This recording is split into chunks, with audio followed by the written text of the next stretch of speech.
Hey, what up, guys? John here, LinksWell Together podcast, episode 37. Got a little head cold. Back in the studio, though.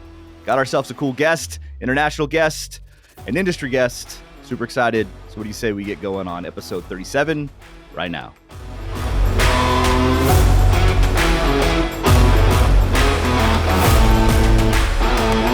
Hey guys, thank you so much for hanging out, man. I was just bragging like 3 episodes ago about how proud I was that we have kept going, and then we missed like 2 months.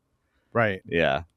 Sorry about that, guys. But we're back finally. I know we said that 2 weeks ago, Right. when we were in Seattle, but then we got back from Seattle. Like, that was a long drive, bro. I'm glad I flew back. Yeah, you flew back. I flew up. You flew in, yeah. Yeah, and I flew back. Or no, I drove back. Yeah. Towing that trailer. We tried to do a very heavy day one day and a light day the next. That was a good idea, actually. Yeah, it was pretty good, but we left at 6 a.m. Thursday morning, and then ended up in Modesto at 9:30 at night. Dang. And then we drove from Modesto here, left at 6, got here about 1:30. So anyways, and then it was like, we're back and get things moving again. And Yeah, I mean, it felt like when I'm at a stoplight and I've got my turn signal on and I hear my turn signal clicking, and then I pay attention to the car in front of me just to see if it keeps pace, but then it slowly doesn't. Yeah. Like, I felt like that's how our schedules were. Like the last couple they of months. just kept coming out. That's a good. I do that all the time. When you like zone out, Bro. and you're listening to your click and watching that light, and they're in sync, and then they slowly go out of sync, and then they're opposite. And you're like, oh, that's okay. And then it's like, yeah. Why are we dorks, man? I don't know. And I'm then just I go, glad wait, I'm not the only guy I that just does sat that. here through the 2 lights. Yeah, yeah. Just paying attention to someone else. I don't know. know. Oh man, but hey, we're back, and we have a cool guest. We do have a guest that we get to talk to usually just at the shows. Yeah. We got James from CE Outlook. What's up, man? Well, thank you. No, honestly, life's pretty good right now. The sun's shining, and I don't have to travel for a while. Yeah, we're out. We don't have shows till September. Right. We have a lot of stuff to finish on some cars, but Yes. but yeah, no travel. That will help my marriage for sure, because it's been a lot of travel this year. So, but you're over the border there in Canada, ain't you? Eh? Yeah, I'm essentially 7.5 hours northeast of Seattle. 7.5 hours northeast. Okay. So it was a decent jaunt for you to get up there to Seattle for that show. Oh, it wasn't too bad. Just like you, I leave in the morning. I call it one coffee away. Okay. It wasn't too bad. Yeah. It's nice. I don't have to go to Vancouver. Yeah. I used to think Vegas was far, but I it's remember not. the first time Walt and I went to Portland and then we went to Seattle. Man, after that, a 3-4 hour drive to Vegas I'm is telling you. nothing. Like, it's funny. It's funny you say Vegas, because the same thing, right? Like, Vegas is like that. Ugh. But for us, it's 3.5, 4 hours, depending on traffic, right? It's really not that That's bad half of a drive. coffee away for James. Yeah. Like, I've done that drive where, like, I've gone out there for LinksWell. I've gone out there, did some work with one of the dealers, and then drove home in the same day. Okay. It was a long day. I've done that. We did. Shu and I did it. We went to Phoenix and did the same thing. Phoenix is about 6 hours, a little bit more. But yeah, that's funny that you say that, because like driving back, I'm thinking like I'm watching the ETA, right? And it's like 4 hours. I'm like, so it's just basically like to Vegas. Like in my brain, I'm like, oh, that's not. We have a whole lot more to drive, Right. Yeah. Oh yeah. No, but yeah, we did, man. We drove.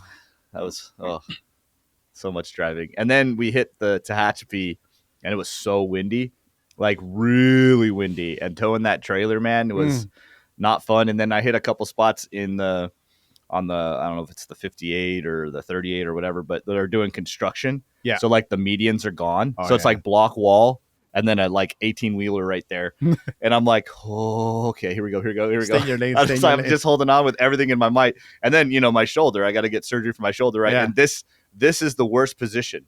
The driving position is the worst position for my shoulder and pain. So for like 10 hours driving like this, trying to keep the trailer straight, man, by the time I got home, I was like, I want to die.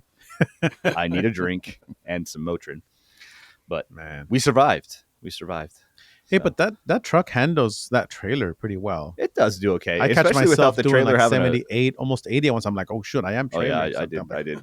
I did 80 a couple times because I was like, I just want to get home. Get out of my way, beep beep. But we took we went up that back road into Hatchby, and there's a few spots that were a little sketchy. But yeah, no, it doesn't do too bad. It doesn't stop it too bad either.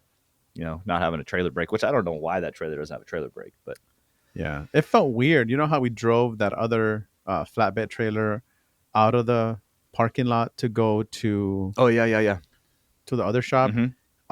It felt I was like just hard braking it. I'm like, what the heck? Yeah. And it was because that the trailer was had breaking. Yeah. When we went to the birthday Paul's birthday party. Yeah. Anyways, we're getting way off topic here. So, well, we were up in Seattle hanging out with you, James, and I said, hey, would you like to come on our podcast? And you graciously accepted. So thanks for being our comeback tour first guest. I appreciate it. And then I even had to bump him this morning because I totally forgot my son has a buddy who lives pretty close to the office, and literally almost a year ago went to his birthday party or something and left his water bottle there. And so his mother's been clowning him this whole time, like, just go to work with your dad one day and get your water bottle. So he did all this work to set up a day to go hang out with his buddy, and it was today, and I totally blanked on it when I scheduled with James. And so yesterday he was like, Dad, I'm still good to go tomorrow, right? And I'm like, yes. So they were driving in this morning. I'm like, hey, Bubba, what time am I supposed to drop you off at Hayden's house? He's like, 10. I'm like, of course. Perfect. Mine perfect. is the time zones I have a hard time with, because I'll say, hey, I'll catch you at 2, and then I don't realize it's 11 my time. So like I schedule tons of interviews. I always have to say, here's the date, here's the time zone, because so many times I've done it and I feel honestly kind of stupid about it, because you have 3 calls at the same hour, you know. Yep. That makes sense. Nope. Been there, done that too. Like with the guys at CMA, because they're all East Coast time. So every time Ben Wu's like, hey, let's have a meeting at this, I've missed 2 of them because he says, let's meet at 1. And so my brain holds on to 1. And then I don't even pay attention to the fact that that's 1 their time, which is like, what, 10 our time? Something like that. And so he'll text me, hey, bro, you coming in on this meeting? And I'm like, yeah, at right now. I'm logging in right now. My bad, Ben. My bad. So, yeah.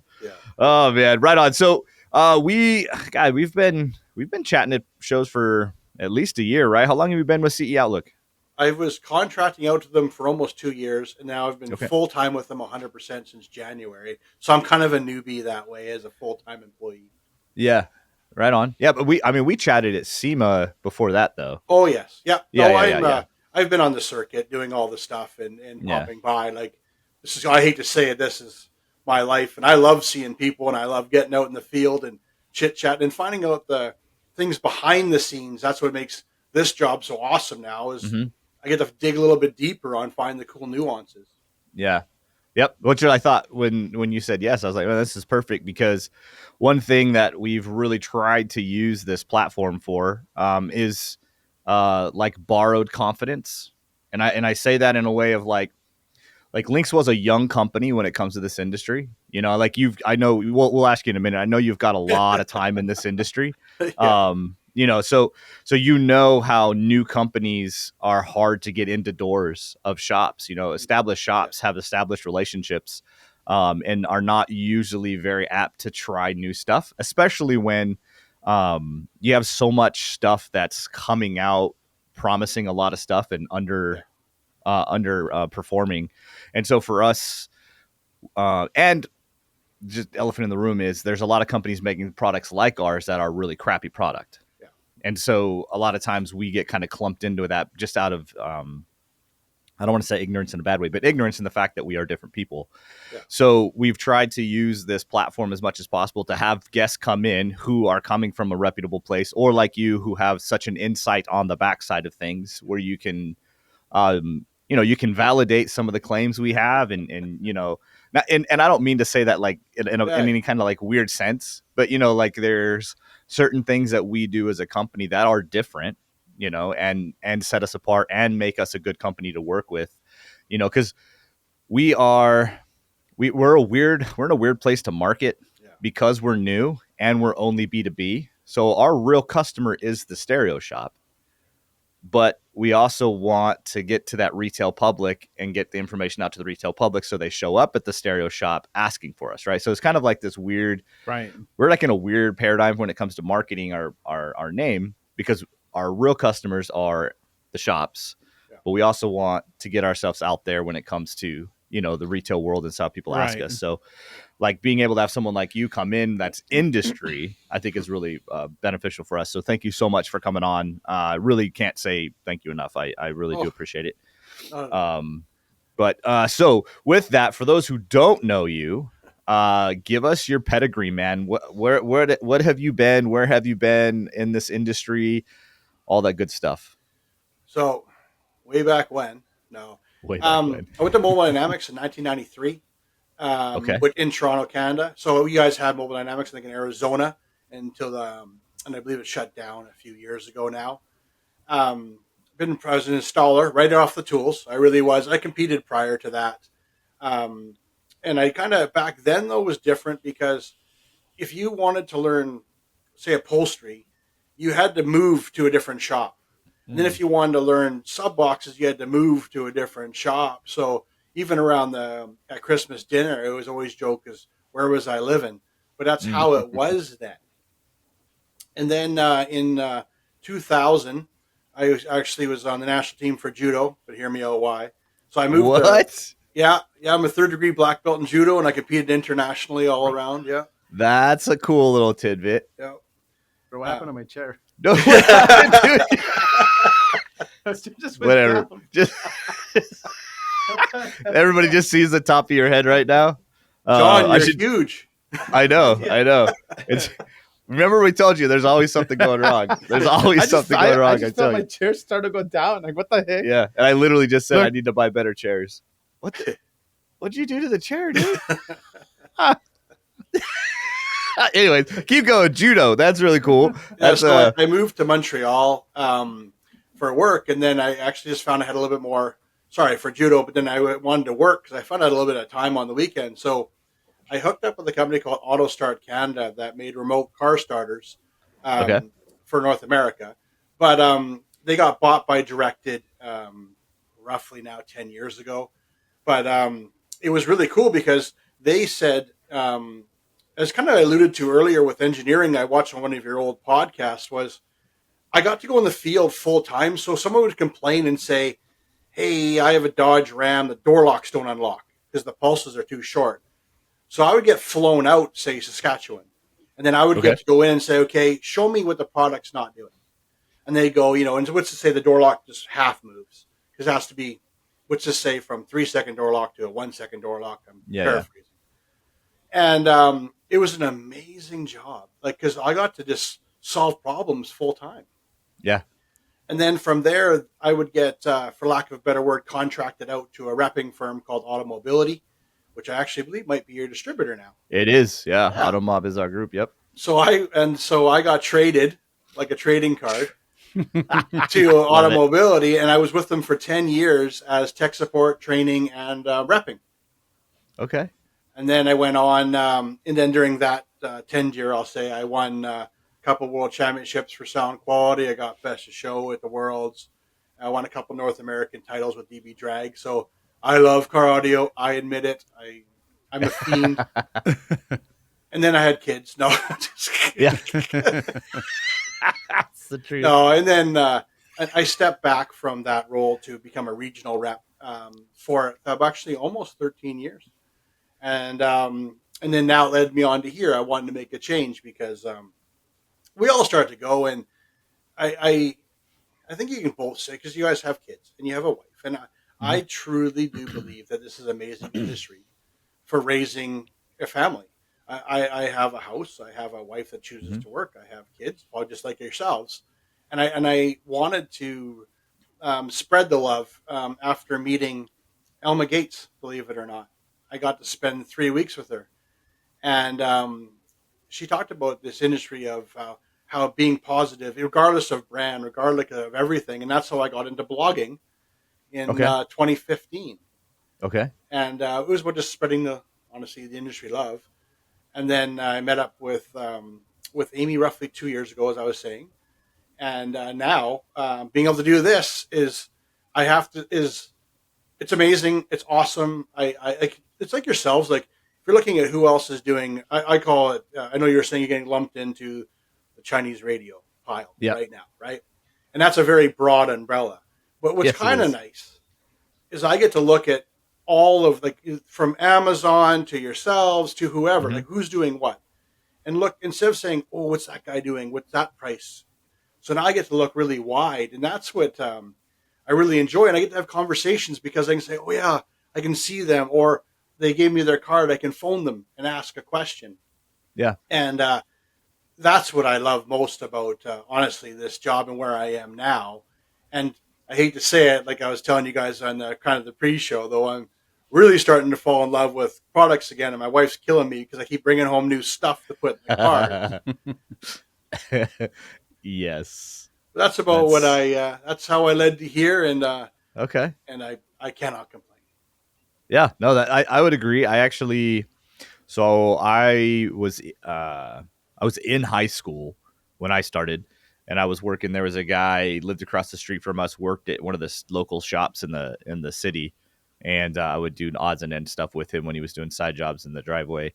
My dad was in the industry, so had connections. So I graduated like on a Tuesday and took every penny that I got Yep. in like, graduation money and went down to Sears and bought like the biggest Craftsman toolkit I could buy, Nice.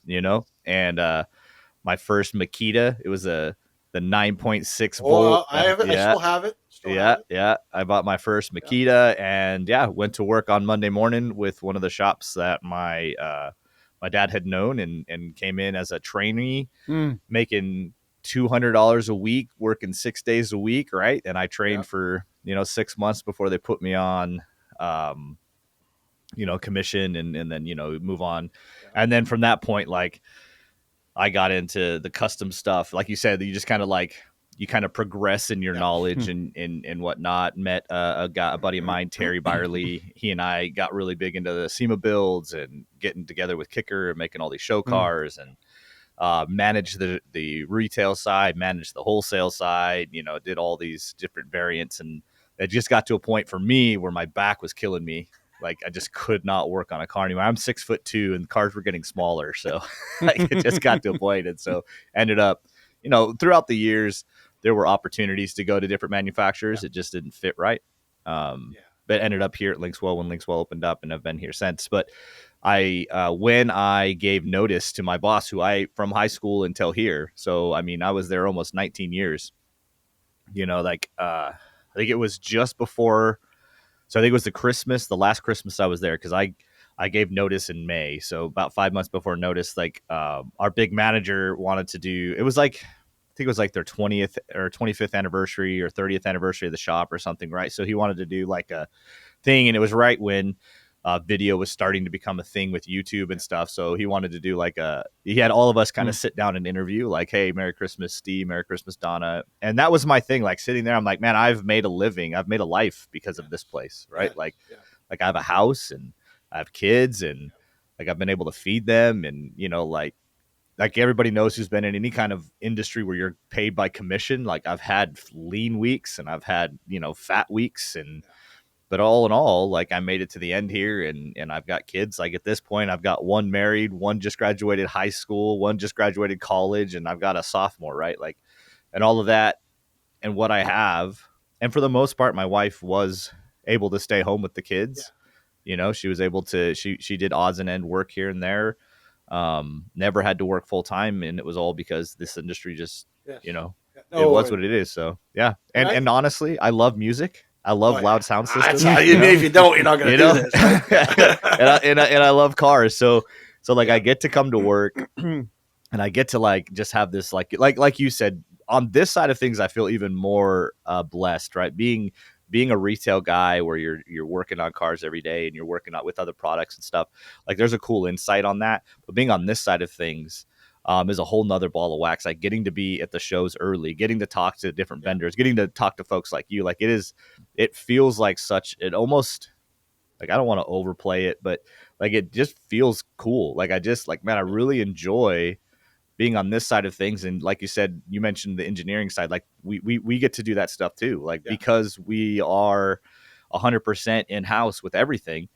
Like we go places and we go and help people figure things out, and I've got to sit inside of cars with different engineers and watch them pull code and do all this stuff on cars, and just really getting to have like a really deep, dark behind the scenes, like behind the curtain, behind all the magic, and getting to have a piece of that. And then just like when a product goes out and it starts to sell, or you see it in a vehicle, right? Like it's just one of those like pride things. Like, man, I was part of, like creating this, like nothing like our engineers. Like I don't ever want to think that I have even like a sliver of the blood, sweat, and tears as the engineers do, but I do have I did get to be part of this, right? Like I did get to see this birth, and like I got to sit around the table and dream and talk about what I wish it would do, what I hope it would do. So like, yeah, it's crazy. And then I get to get into new cars that I probably would never get to get into. I get to drive cars that I would never get to drive, right? Like there's just a lot of perks. So I'm very much with you. Like the industry has been very, very kind to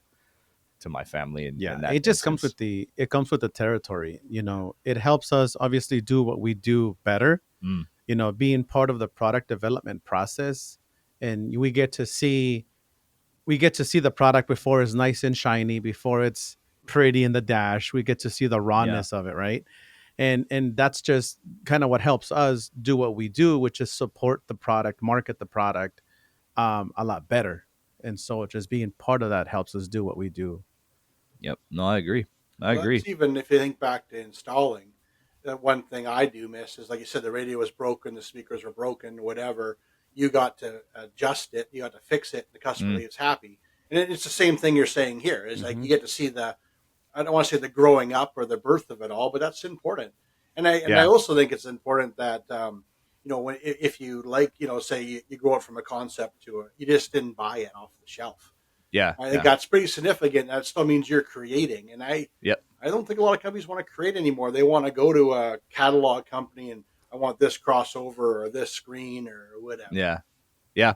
No, and I agree, and I think there's even like this has kind of been a conversation. I think Vic and I have beat it up quite a bit on our podcast, specifically, but just having a lot of conversations around like the industry as a whole kind of stalled out for years and years and years in pushing the envelope, right? Like aftermarket radios for a long time they were sought after because they did more than a factory radio did. But as the factory continued to get more and more integrated, it got to the point where the factory radios actually were offering more features than an aftermarket radio were, unless you wanted to add an aftermarket amplifier. Outside of the audio processing, it was starting to do more, and our industry just really was not moving forward trying to answer that question. So that's when they opened and we started the whole wanting to get these T-style radios going and stuff. Like I was excited, like, yes, this is something.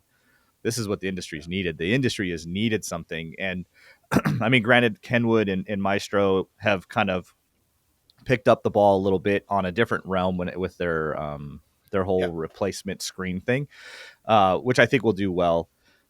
But yeah, it's been so long since there's been something that's been truly engineered different. And I hope honestly that we can stay ahead of that curve, because everybody's going to have to do it at a certain point. You can see that already kind of transpiring. These other manufacturers are starting to shift and pivot because they know they have to. So for us, just because we've been lucky enough to be on the front side of that, I feel like we're paddling so hard, like we're Californians, right? So we talk about surfing. Not that I can surf, because I really can't.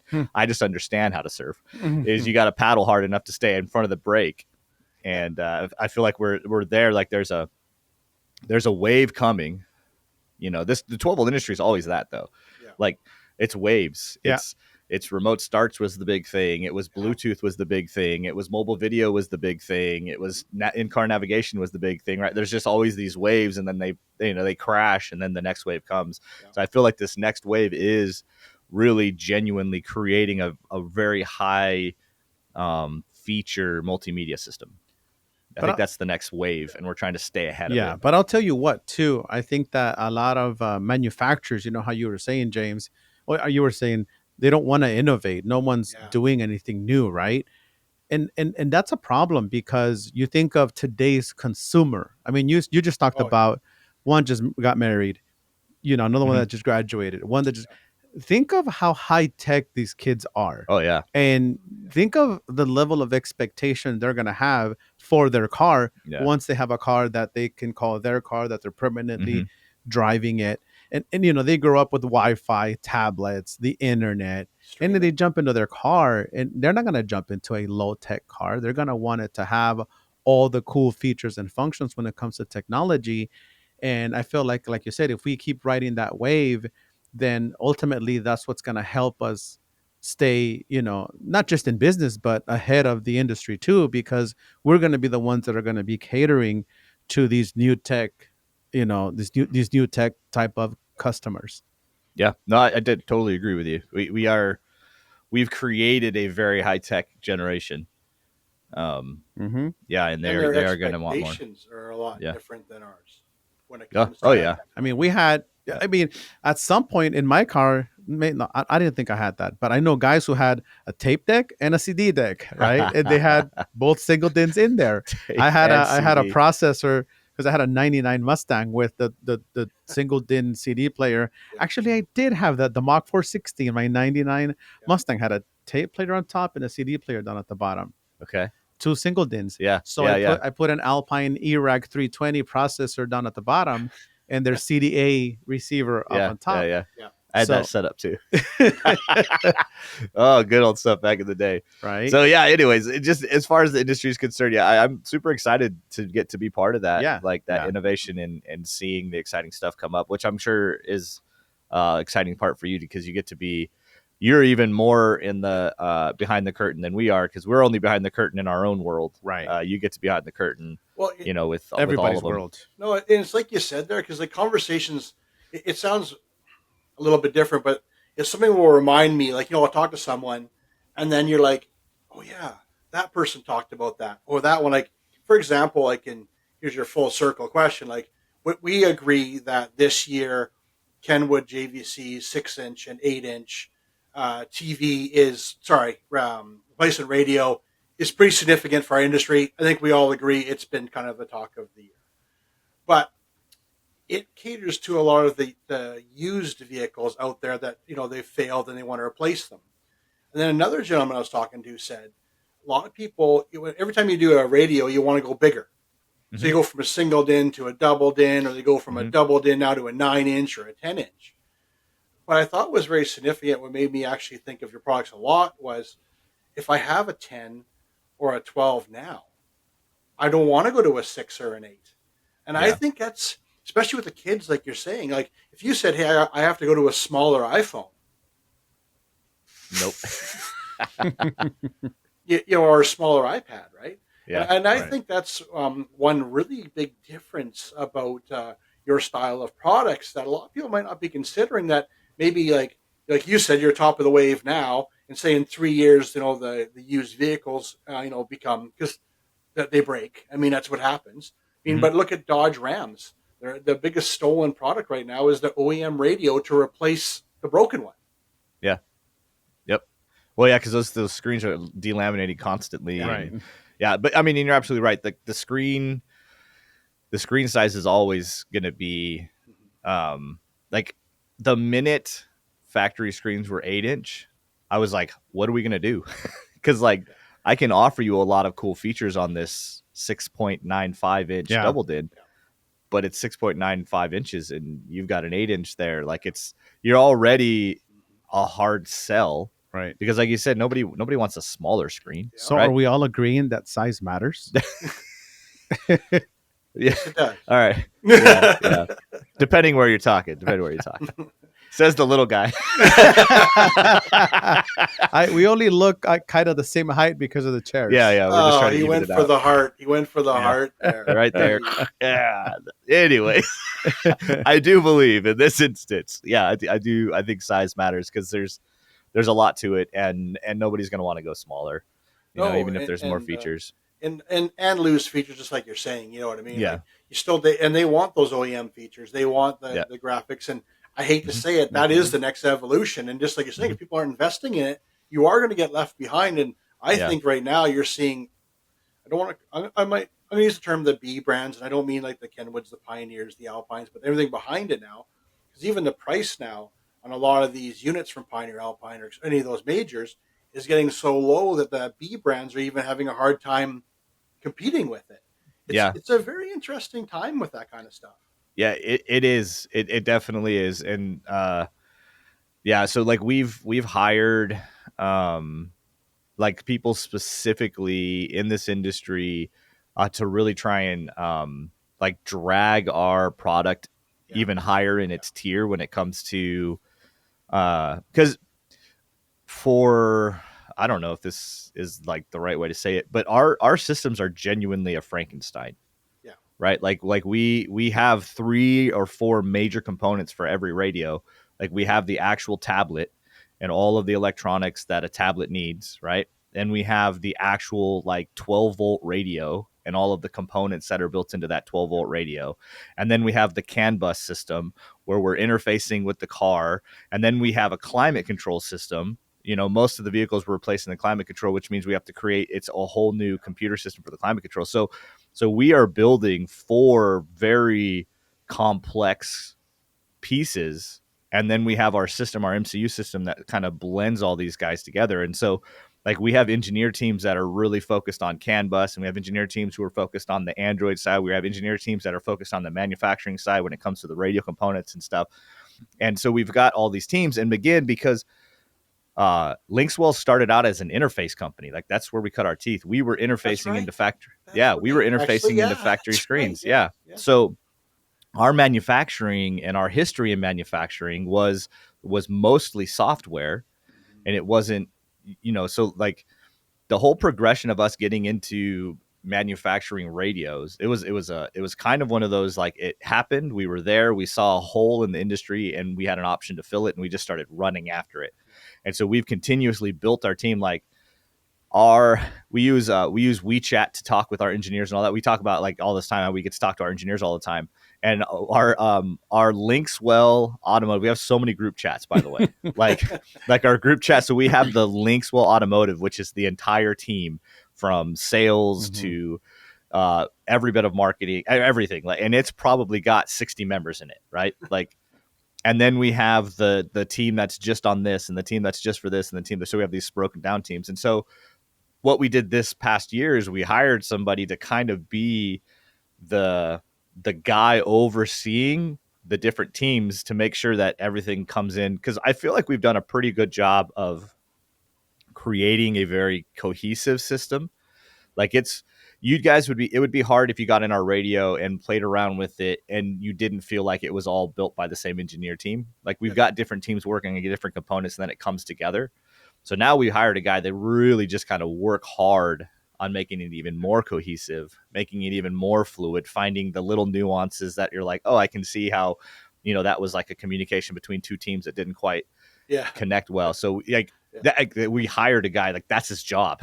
Like he's just the guy that's kind of overseeing all that. That I was watching one of your podcasts, and you were talking about Maestro. You know, like, so one thing this year was too, we can agree that Boss Audio adding Maestro was quite significant for industry, because normally it was Kenwood and the Pioneers that had it all. And then a guy asked you, like, when are you guys going to be Maestro compatible? And you said, well, and please, we're talking in general term. You said, well, we don't need it because we talk to the CAN bus. And I was like, wow, because I was like, you know, you're not depending on an outside source for your interface to the vehicle. You actually are talking directly to the vehicle. And I thought that was a very significant statement that, honestly, and I've been in the industry like way too long, but I never knew that about you guys. Yeah. And that's, so because it's all that conversation has been all around of kind of our universal stuff. Is like, we've got a couple universal double DINs. We're working on some universal single DIN stuff. Just trying to kind of get our piece of that cake, really, on the universal side of things. And that's the question is, well, are you guys Maestro capable? And the answer has been no. It's changing, and it's not changing because we needed it. it's literally changing because customers asked for it, and we're like, okay, well, yeah, because we never needed to deal with that. Where Kenwood, Alpine, every other radio manufacturer, they don't do any interfacing. Yeah. They don't even have a department to do interfacing. So for them, they need to reach out to Maestro, reach out to PAC or whoever, and work with those other companies so that the interfacing can happen. For us, we've always done it in house. Yeah. Which, so it's just never needed to be a thing. Yeah. So, but the fact is, Maestro actually reached out to us and started the conversation probably a little bit over a year ago, where they're like, hey, we've seen this stuff. We'd love to work with you. And so that was most people probably don't have any clue what that means, but that means a company like, that's a company like Maestro seeing that our manufacturing is worthy to have their brand mounted on it, right? Like having iData Link ready on your box, that's a big deal for a manufacturer, right? Like not every manufacturer gets that. So the fact that they've agreed to work with us, they've actually sought us out to work with us. And so over the last, I don't know, 9, 10, 12 months, we have been working with them. They've got a special engineer team that's working with our guys. And for what it's worth, our radios are creating for them even a hurdle because it's different. Yes. Like we're different. Like being the whole Android side of things makes everything function differently, right? Rather than like a Linux system or whatever the other manufacturers are using. So, but that's a good point. Like Maestro reached out, and so for us, that's one of those like, man, we've got third party companies, that are like seeing our production value. Is that product value? I don't know, quality, whatever happens to be, and. I got to talk with Tracy at Kicker because he was up there, and like we have been quote unquote partnering with Kicker for a long time, and it started at Kicker.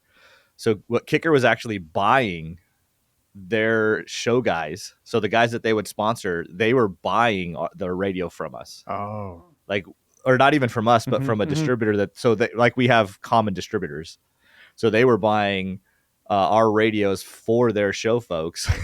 And then it got to a point where we found that out. We were like, bro, we could do this way better. like just let us know. And so we've been able to do that. So that was one of those like really super exciting things a few years ago. We were like, man, to have a company like Kicker see our product and say that is what we want. Yeah, it's even more validation. Yeah, that's what we want in our show vehicles was a really big thing. So it has been a really exciting, like being in this industry, just being able to borrow and work alongside all these companies it's been a ton of fun. But it doesn't just happen. Like, stuff like that it doesn't just happen. It comes with, obviously, with all the everything that we do well, and when it comes to the product development, supporting the system, being out there with end users, supporting, most importantly, all of our dealers, right? I think it just comes with that, and then now you see these other companies who begin to also appreciate the way we operate, and they want to be part of that because you look at a company like Kicker or Meister, like you were saying, they have a certain level of expectation as far as what they expect out of their company. And then when you got somebody that sort of matches that with them, it only makes sense to collab. Yep. No, I totally agree. There's one thing, and here's my my LinksWell hat for you that I've noticed too, though. My personal mandate is to spread the information about our industry. Okay, that's what I tell everyone. But I've noticed that even with this podcast, you wanting to be more inclusive at all. And there seems like there's a bunch of manufacturers that all want to work together and have some fun and maybe work together. But then there's a few that are on their own. And I actually do believe that we're at a point now where we have to all work together to grow. You know what I mean? We have to, get the message out. We get to talk more. We have to have this conversation because you could be the best product. Like I'll use Gately Audio. Okay. You guys know Bobby Gately is from your area? I had never heard of him or seen him or knew about his sub boxes or anything. And I look at like guys like that or like yourselves that are out there that have these, great stories to tell, but we're not telling them as an industry. I mean, I noticed though with like you're investing in that, and I want to say my hat's off to you guys on wanting to spread the love of this industry because you're one of the few one of the few that is doing it. Yeah, thank you. Yeah, we really do love the industry, and we say it all the time. Like being at the shows is one of my they're hard. Like I hate traveling. I'd never sleep well in a hotel. Right? You never eat well. The hours are long.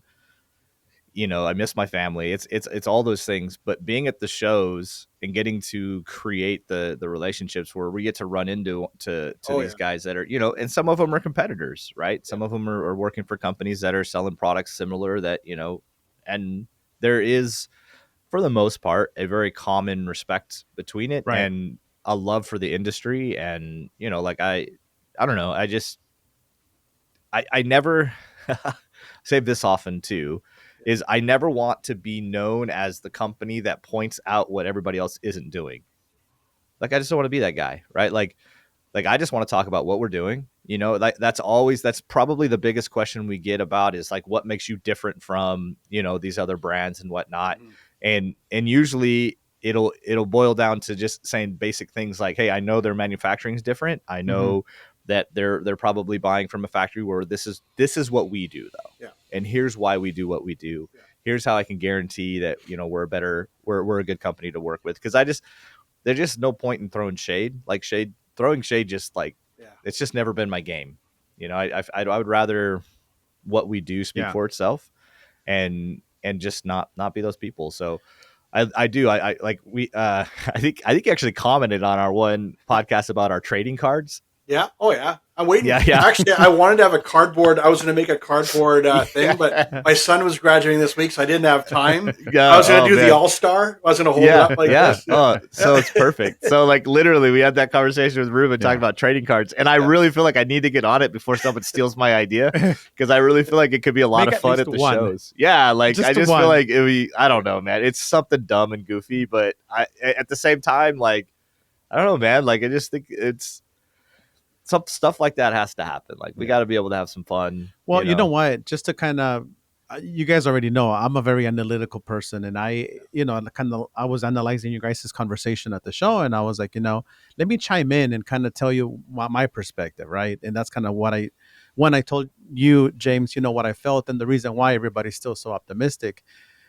But you saying how we're the kind of company who wants to share the love, and we're here to sort of show some support. But I think that it all starts with taking personal responsibility and owning your role as an employee, right? It's like, don't be a paycheck player. Play for a bigger purpose. And I think that when you do that, you analyze the industry, and the love shows, because it's how you carry yourself. It's how you treat other companies. It's how you treat dealers when they come to visit you, end users when they come to other shows that we go to. And I think that that's the main reason why, is like you were saying, some of us do show love, some other companies don't. And it's because not everybody takes personal responsibility for their role in what they're doing.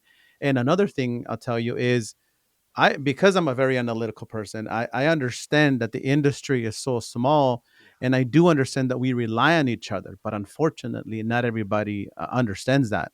And I think that that's kind of why we come across the way we come across, because we genuinely care, not only for what we do, but for what we bring to the table.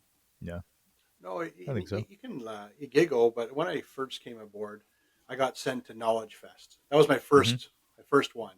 And I walked through the door, and then you guys are right there on the left-hand side with all your cards and all the display. I can't believe how many screens you bring to shows. It blows me away. And they make it there undamaged, even blows me away more.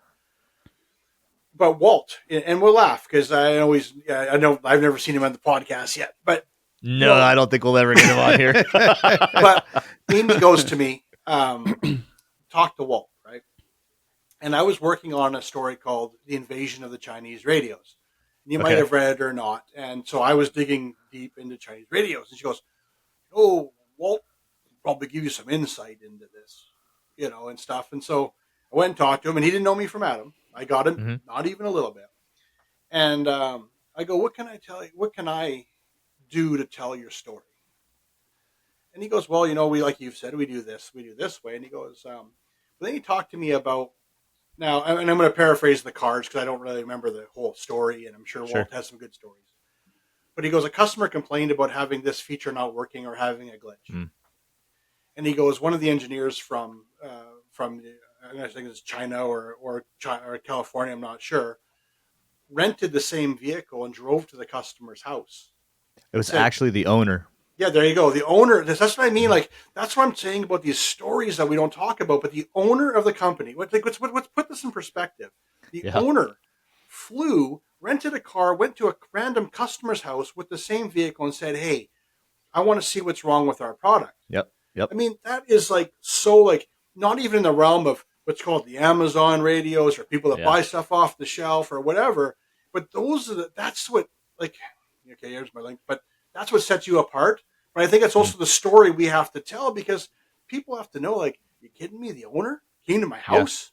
Did you have lemonade to give him a beer? Yeah. You know, I don't, you know. Yeah. Well, so in my all, hand and talking made me drop my mic. There you go. No, you're good. My that's part of what made me want to come on board here was when I met the owner, because when I interviewed along with however many people other people interviewed, his thing was like, look, I need to know what people want so that I can make it. Like, I was like, wait a minute, so I'm gonna have insight and like I'm gonna have say in this, and so that was really exciting for me, like to think about being that involved. And then yes, no, Shu came out here. He was actually out here to officially start the company. Yeah. Like he flew out here and was looking to hire the first 3 employees, right? So Walt, myself, and we had an office manager, Jennifer. This was that trip. Yeah. And while he was here, one of our interfaces they were selling, because LinksWell is from Cinegrate. Cinegrate has been making products for other manufacturers for years, and so would sell to different different brands. So one of the camera interfaces wasn't working right in San Diego. Mind you, he was at that time, I think it was in, I think he was staying out here in like the Ontario area or something. And so he rented a car because he didn't have a car because he just flew in and then drove down to San Diego, sat in the driveway while on video chat with the engineers and plugged his computer in there and got the thing working in his driveway, after flying here from China. And we had a weird situation where now, mind you, the problem was the dealer did not listen to me. I will say that. We had, when Ford's first Bang & Olufsen's came out for the Super Duty, the 19 Super Duty Bang & Olufsen is not real. It doesn't have the blue USB data. And so this company installed one of the radios, installed the Bang & Olufsen adapter, and every like third time of starting the truck, it had no audio.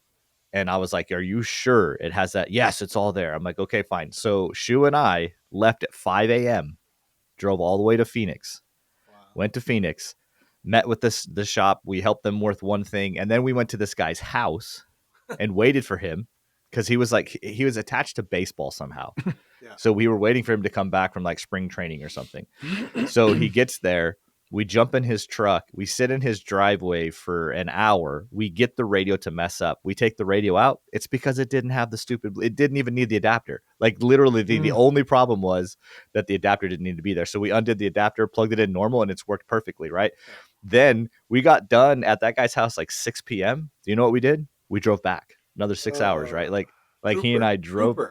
Yeah, we drove back. And this is the owner of the company, right? Like when you're the owner of a company is that committed to making sure that a product is cared for, that a customer is handled. That's why when we have a lot of conversations with dealers, we're like, look, we are different because we are definitely here to help you, right? Like, we will never lie to you.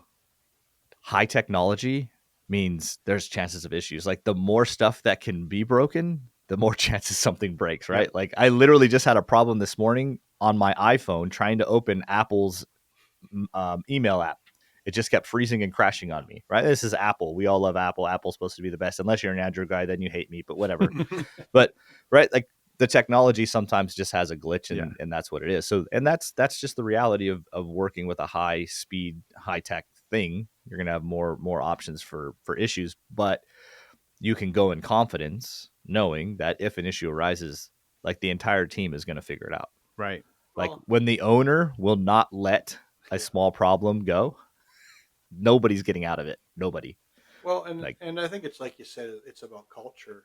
You know what I mean? Like there's a few companies like, that you can really tell it's top down. You know what I mean? Like the owner or let's say management team has this vision, pardon the pun, you know what I mean, to go all the way through. but you can tell. And I think it's Yeah. important, like you said, because if the janitor is doing the same thing as the manager, as the owner, as the guys in the back, like my my boss that passed away recently said, "Why would you say no to something you know you're going to say yes to anyway?" Mm. And so like so he empowered you. So like, well, why did you say yes to that? Why did it? Because of this. Okay, you know what I mean. So Mm-hmm. it's all top down, and I think that's what it sounds like with honestly your company and Yeah. and other industry members too. But it seems like it's very important that your owner actually sets the standard. Yeah, no, it definitely does. Like, Shu is the guy. Like, for for another fun story, Shu doesn't drive a manual transmission. Okay. Okay, so Knowledge Fest is in Dallas. We have a Jeep JL that is a manual transmission. So, Shu and I are taking the Jeep, and Walt was flying in. So we're driving. For those of you who drive a Jeep, know you get like 12 miles to the gallon. That's the way it works. So we're getting gas a lot. So the first place I stopped for gas, right? I pump the gas, go in there, get some like I don't know, a Mountain Dew or something, and I come back and Shu jumps in the driver's seat, and I'm like, "What's up?" And he's like, "I'll drive the next one," and I'm like, "Are you sure?" And he's like, "Yeah, yeah, yeah." I'm like, "I thought you couldn't drive manual." He's like, "Nope, you're gonna teach me." I was like, "Oh." So like Shu literally, because he was not okay with me doing the whole 22 hours of driving. Nice. He wanted to cut it down the middle, Him to and help. he did. He made sure he drove half the driving, and it was an exciting drive.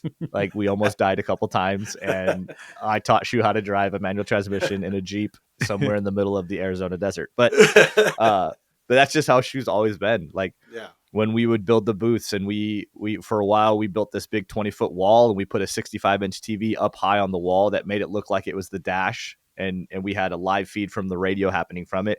He and I were the ones on top of the ladder lifting the TV up there. Like, that's just so. As a company, there is no way of getting out of fixing something, Right. because he's just not about it. Shu won't not. And so, for any dealer who's listening and considering, if we'll stand by our product, they're 100%. Like, if the owner's not gonna allow it to Yeah. just be a forgotten thing, then Well, and you nobody's. laugh, but look at us. We're laughing and giggling. Okay, we're Oh, yeah. laughing about manual transmission. We're laughing about a radio breaking. Like, Yeah. but that's what people have to understand too about this great industry. If you can't laugh, Oh, enjoy. yeah. I mean, look at your chair. I mean, come Yeah. on. We can say, "Oh my God, his chair fell down." You know what I mean? But you know what? I just let it happen. Yeah, Just roll with And they it. go, "Hey, what the hell happened to my chair?" Yeah. You just see your forehead. Yeah, I just saw myself in the frame. I just went, and then the mic's on my forehead. But it's just like at a show, yeah. like, you know what I mean? Something Yeah. gets damaged, something gets broken, Oh, yeah. All the someone time. knocks something over. You know Yeah, what? yeah. We're not curing cancer. I'm not belittling cancer. I'm just like, it's car Yeah. audio. Yeah. Let's have yeah. some fun. Yep. 100%. But it's crazy how, a few dealers, you have one of an issue, and it could be, like John was saying, a settings, maybe the wrong harness. Man, like, these guys want to breathe down our necks because, and it's like we're talking technology Mhm. here, right? And it's not, an iPhone. Same thing. I didn't buy the iPhone because it's a $1,600 piece of technology. I bought it because of the company that's behind it. I know that beyond and above the product, I bought a support system. I bought a team of people who care for the product, that if anything does go wrong with it, they're going to be there for me. And I always tell dealers the same thing. When you sell a LinksWell product to any one of your customers, you're not just selling somebody a high-tech piece of electronic equipment. You're also selling them a support team, because if anything happens, there is a team behind this product for you and for them. Yeah. Yep. I was talking to my daughter this morning, actually driving to school, and she said, what if I made a mistake, Dad? Should I just, kind of shout it off or kind of just walk out of the room? And I'm like, no. Real life is when everyone's going to make mistakes. It's how you deal with that mistake. Yep. And do you own that mistake and say, you know what? But it's My fixed. bad. And some Yeah. companies, like, I'm, they will have a problem with something, and it just doesn't work. Like, there was a company that had at minus, I think it was at 0 or minus 10, their equalizer / DSP would reset or not turn on. Mm. And it never got fixed for the life of that product, which was over 9 years. So how do you Wow. tell a customer, yes, sir, it's cold where we live in North Dakota. Your $10,000 system and your, let's say $1,000 processor doesn't work in the cold. Mm-hmm. You know what I mean? And I think that's what leaves bad tastes in people's mouths. I mean, we all understand now about technology because I joke back in the day, you'd say, well, did it give a 12-volt pulse or a ground? I Yeah. can measure that. Now, you can't measure any of this No, stuff. It's a little you heartbeat most on a definitely. Yeah. monitor. Yeah. Yeah. No, it's a very, very different world. And the interfacing, like even just the trying to connect to an iPhone, right? Yeah.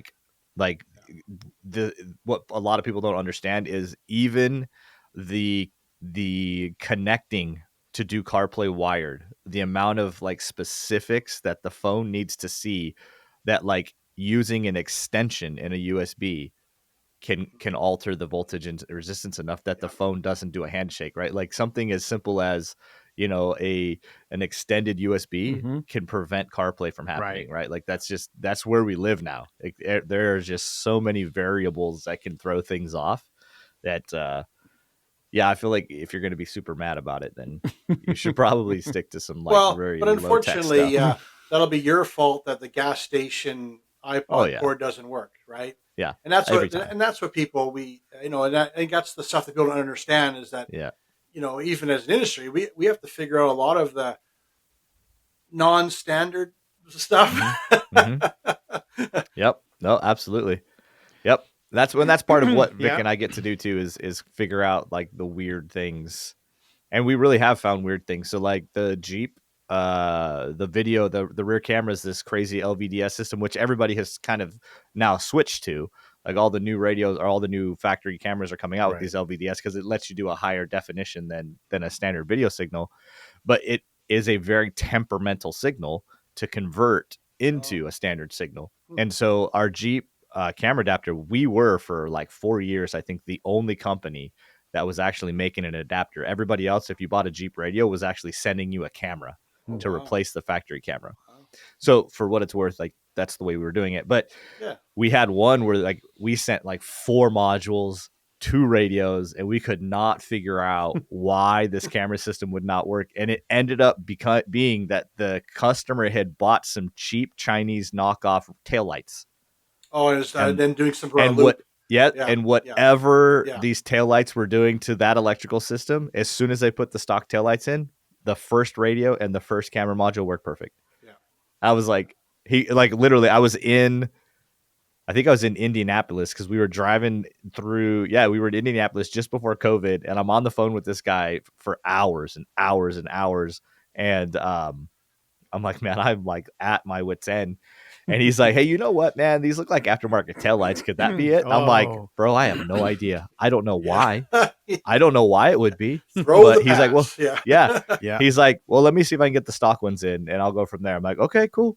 So he put the stock ones in. Dude called me like an hour later. He's like, bro, that was it. Oh my gosh. He goes, it was those aftermarket taillights. He goes, your stuff has worked perfectly this entire time. It's not been you. And I was like, thank you for letting me know that. But yes, that is valuable. Yes. Yeah.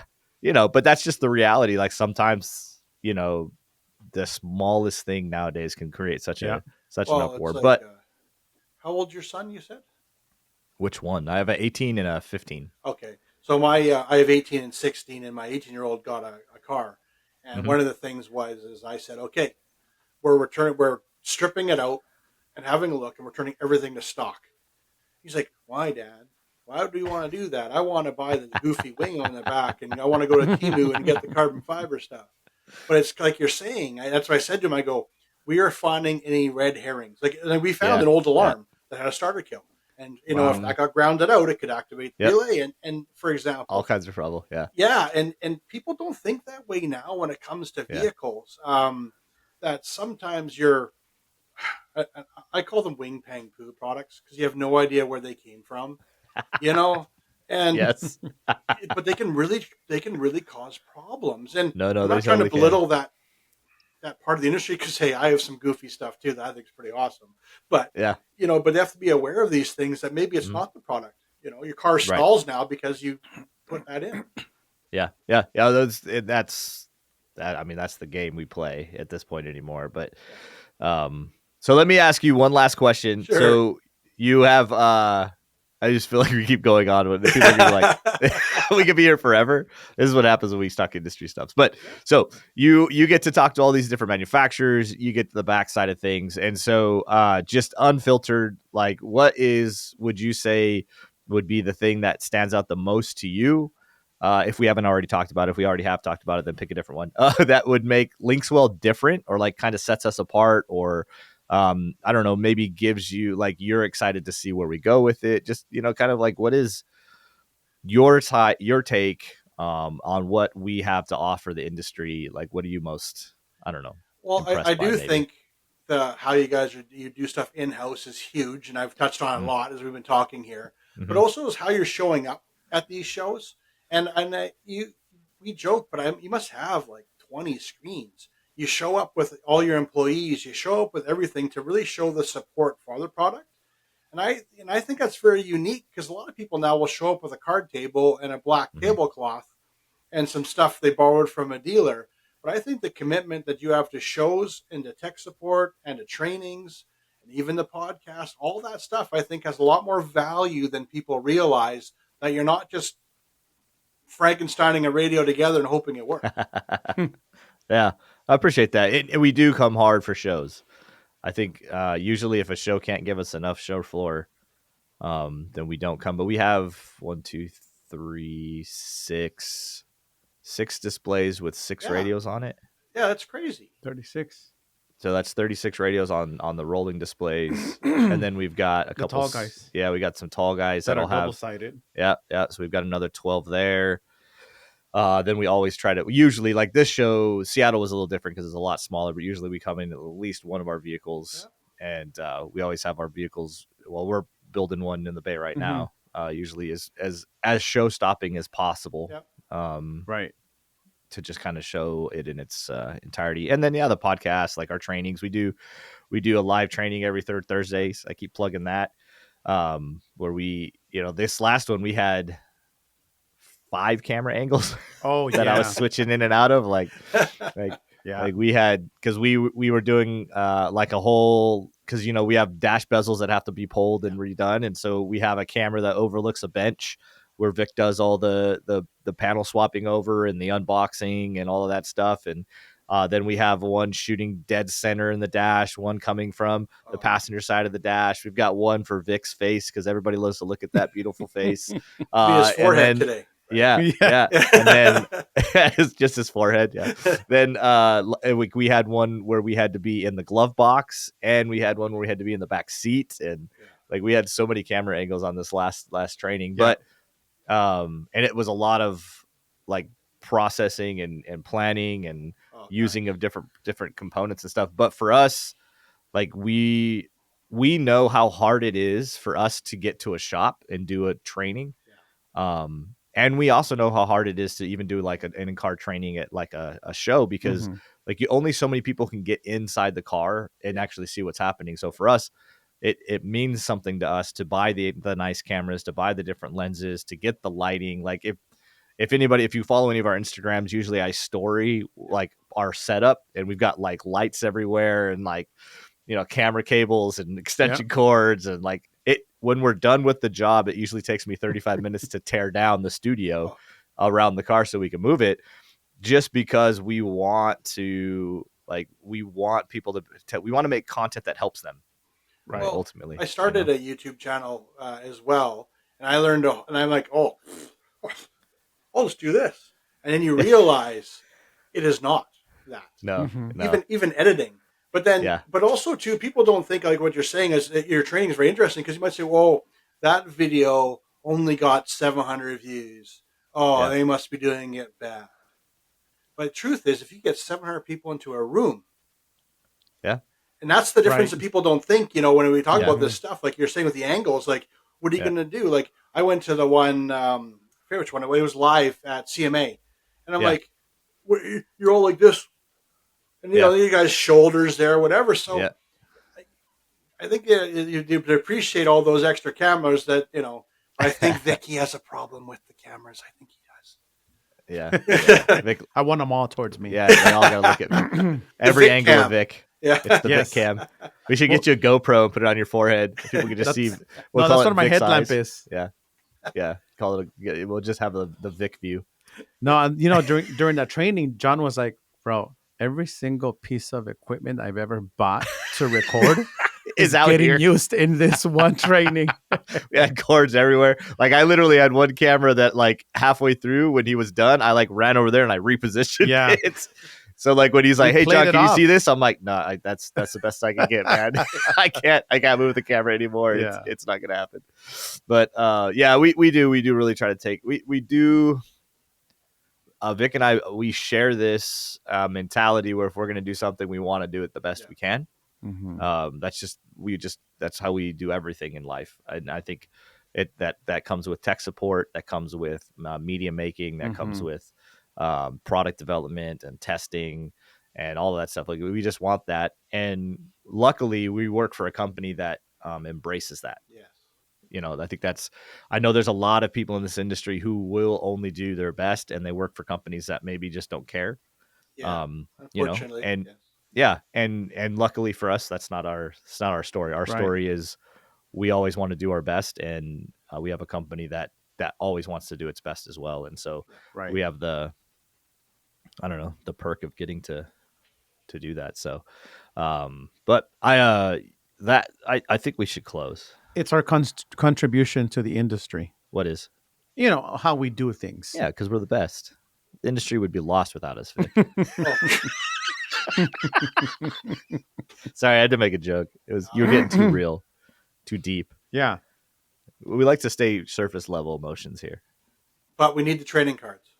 We do. We Oh do. my gosh, I'll work on that. I actually wonder if I could get them done by SEMA. Oh yeah. Yeah. I don't know. You have to see I who don't gets the even really know how to foil do it. one. Big Yeah. industry, vote who gets this one. Yeah. I don't know. I feel like it'd be The a lot velvet of fun. finish. Make sure my hair has Yeah. a velvet finish. The velvet. Well, I actually that's one saw. of those ones that when you wiggle, it goes. Oh yeah. There's like a hologram. It's Vic going. Or it's just what it is it's Vic behind the microphone, and then the next one it's just his forehead. It's like this. it's the Vic chair one. I see these people's shirts. They go up and they go down. And Yeah. it has those rhinestones. Yeah. There we go. We'll just do one where Vic's face goes. Whoop. Oh, that's It'll be- terrible. The chair episode. I don't know what the heck happened. Oh man. Well, thank you so much for coming on, brother. I really, really, really do appreciate it. I know you've got your time is precious and you've got all the cool people to talk to. So I thank you for spending all this time with us. We'll get it all edited up and posted and all that good stuff. And I'll link your YouTube channel as well, so folks can come check you out too. I'm pretty sure I can do that on YouTube now. And Vic, I forgot something. We were supposed to give away an amp today. Oh. So I guess that means we have to record next week. All right. And I will make sure, because I know we hit our 20,000 mark. Nice. A while ago, 20,000 subscriber mark. So we do have an amp to give away. And I apologize for the major delay in that, but we will do for sure next week. If I don't, then I don't know, torture me with. I'm going to give you this chair. No. If you don't. Well, so the problem is my chair is the one that spins. So I'm constantly like trying to not turn. Yours doesn't spin, but apparently yours falls. So yeah, maybe I could just go on Amazon and buy us some cool chairs. There you go. Like we should get some like real, like I keep going back and forth if we should go lower and get some like really nice, like fancy, like normal chairs, or if I should go and stay high on stools. I like the high. You like the high? You like to feel tall? Yeah. Just because I'm not there. Because you're not here normally? I'm not there very often. It's like a special thing for you? I got to jump off this chair. Yeah. I'll get you a step stool. Oh, yeah, there you go. I'll bring my ladder and put it here next to me. Oh, man. All right, man. Well, with that, I will. We will have a new giveaway. What should we give away this next go-round? Because I can actually set that up even before we give this next one away. What should we give away? What do you think?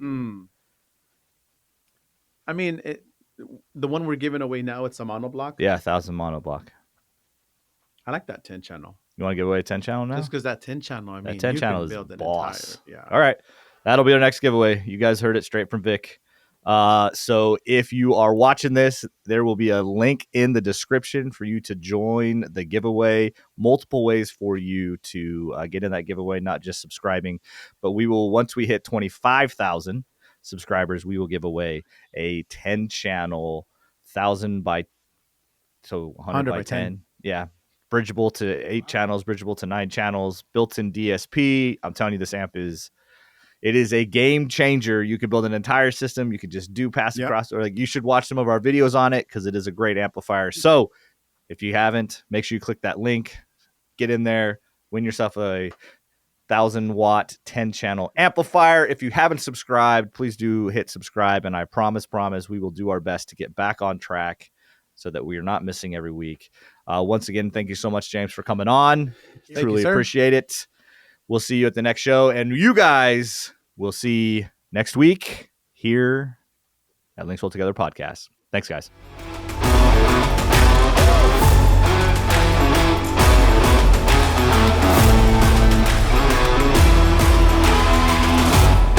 Boom. There we go. Killing it. I think it went good. It was good, except for my chair. I love the fact that your chair fell.